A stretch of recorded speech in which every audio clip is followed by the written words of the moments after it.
After a somewhat crazy and unpredictable Week 15 of action in the NFL, we now have a new team sitting atop the 2022 NFL Draft Order, and it's the same team that was there last year this time, and that's the Jacksonville Jaguars.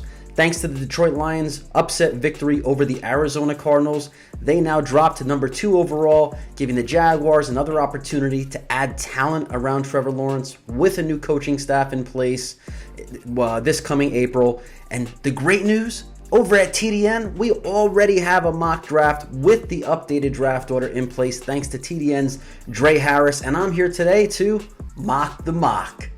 I'm Bryan Perez with the Draft Network, and what I like to do with these mock drafts, especially now that there's a little bit of a shakeup with the first round order, as you guys and girls know, is I want to check out where the quarterbacks go. And Drae did a nice job kind of breaking down the quarterback landscape so far, what we probably will end up seeing when April rolls around. But again, I just don't like how this 2022 class is looking from a quarterback perspective. And Drae was really aggressive in this first round with the number of quarterbacks he had coming off the board. At number 7 overall to the Carolina Panthers, he has the first quarterback being Ole Miss's Matt Corral. At number 11, the New Orleans Saints take Pitt's Kenny Pickett. At number 17, the Browns go with Desmond Ridder, and we'll talk about that one in a second. And at number 19, the Washington football team lands Malik Willis. Let's circle back to that Browns pick for a minute. As much as I respect Harris's aggressive approach here, I just don't see Cleveland going back into the first-round quarterback market with Baker Mayfield. Yeah, he's got the contract issues. Is he a franchise guy? Is he worth the kind of money that franchises have to pay the top quarterbacks in the league? Probably not, but you could also do a lot worse than Baker Mayfield. And let's not forget, when Baker Mayfield was coming out in his draft, he was the number 1 overall pick. He was a more highly valued, highly graded player than any of the guys in this year's quarterback class. So to suggest that Desmond Ridder is going to give the Browns a better chance to get to their ultimate end game, make a deep playoff run, maybe an appearance or victory in the Super Bowl, that Ridder will do that or give them a better chance to do that over Mayfield, I think from a talent perspective, the answer is probably a push, right? Financially, it makes more sense to take a guy like Ridder and give him the rookie contract for the next 4 or 5 years and see where that takes you. But the Browns have been in quarterback purgatory for so long that even an above average player like Baker Mayfield is their hometown superhero. I don't see the Browns giving up on him. I don't see them taking a guy like Ridder in the first round, but I do think Ridder will probably come off the board somewhere around this range where Drae has him between 15 and 25 when April rolls around.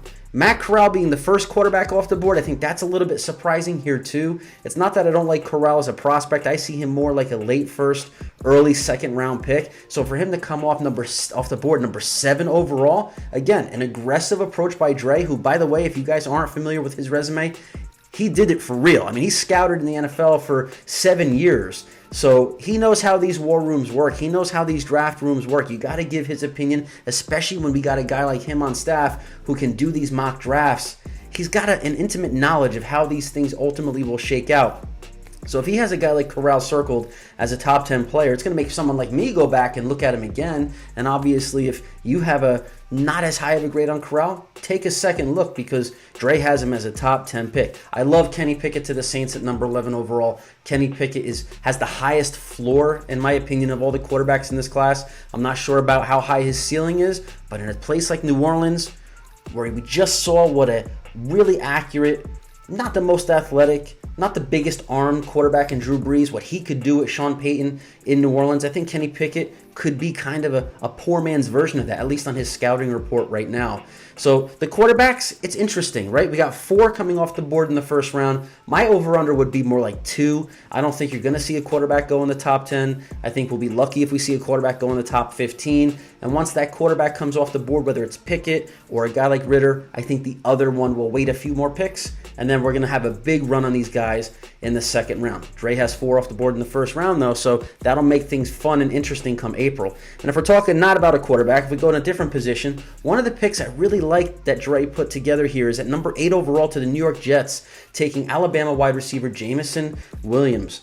This is a guy who, to be honest, I think he's going to fly up into this range as we get closer to draft weekend because speed kills. And what we see in the NFL, especially around draft season, is the guys that run fast, that jump high and jump far, those guys always get a push up the board. And Jameson Williams is already considered a guy who's probably a top 20 prospect.